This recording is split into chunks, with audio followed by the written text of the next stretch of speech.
Chapter 10. The Secret. "Well done," Teddy said softly. "Indeed," said Kathleen, smiling at Jack and Annie. Morgan smiled at them too. "Thank you for your 4 secrets," she said. "You're welcome," said Annie, "but we're not exactly sure what the 4th secret is." "I told Annie I don't think it can be a baby penguin," said Jack, "because in our time people aren't allowed to have baby penguins." "That is true," said Morgan.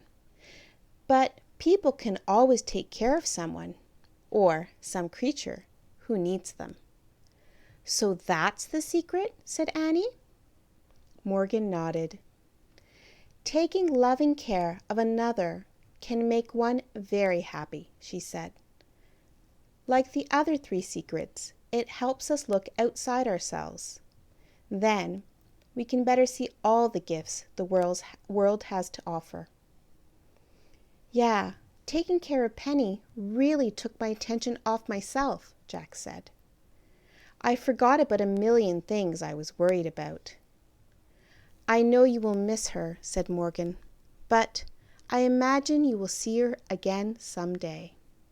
"So, are we going on another mission soon?" asked Annie. "Return home and rest first, and we will send for you again," said Morgan. "Can you try to make it really soon?" said Annie. "We don't like long rests." Morgan laughed. "We will see," she said. "Oh, before we leave, I want to take a picture of you 3 guys," said Annie. "It's for my family project at school. You seem like a family to me. Look this way, please." Annie aimed her camera at Morgan, Teddy, and Kathleen. "Smile," she said. "What are you doing?" asked Teddy. "What are you holding?" "It's a camera," said Annie. "Just smile. Say cheese." "Cheese?" "Why, cheese," said Teddy. Click, flash. Got it. Annie put her camera back into her pocket. "What was that? What did you do?" asked Teddy.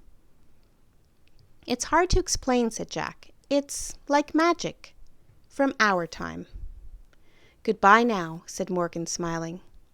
"Have a safe journey home to your family." "Thanks," said Jack. "See all you guys again soon. Real soon, we hope," said Annie. "We hope so too," said Teddy. "Goodbye," said Kathleen. Jack and Annie left the garden cottage and hurried back to the treehouse. They climbed up the rope ladder. Jack grabbed the Pennsylvania book and opened it to a picture of the Frog Creek woods. "Wait, I see Merlin and Penny. Look!" Annie pointed towards Merlin in the distance.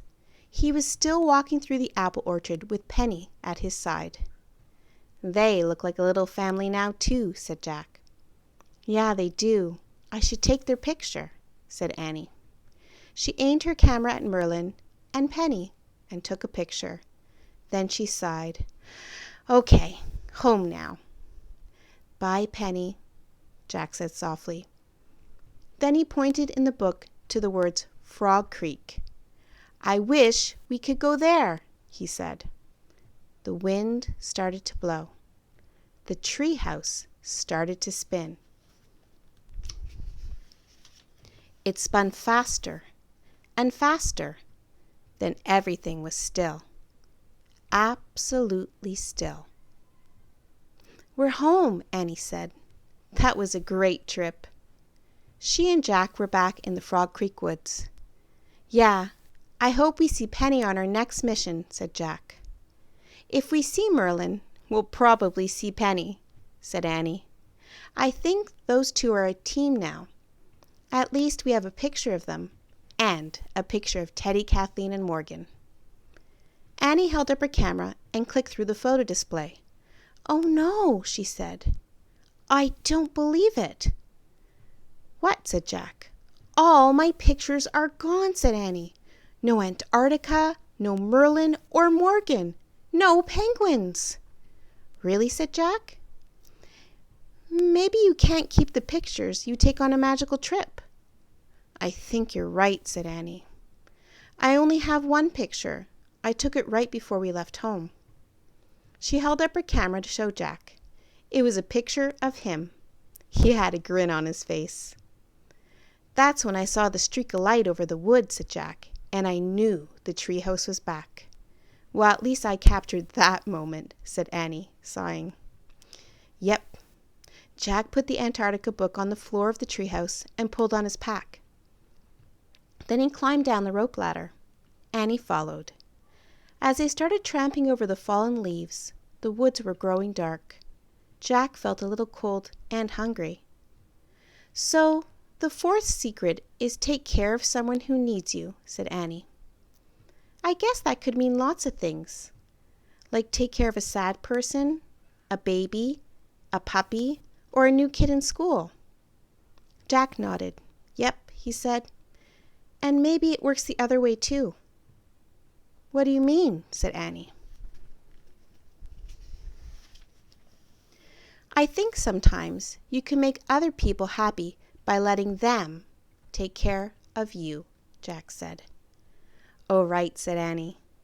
"It seems to make Mom and Dad happy to take care of us." "Like when they tell us to wear scarves and gloves," said Jack. "And make us dinner," said Annie. "And tell us to be home before dark," said Jack. "We better hurry," said Annie. "Yep, let's go make Mom and Dad happy," said Jack, laughing. "By letting them take care of us," said Annie. The wind shook the tree limbs, and leaves fluttered to the ground.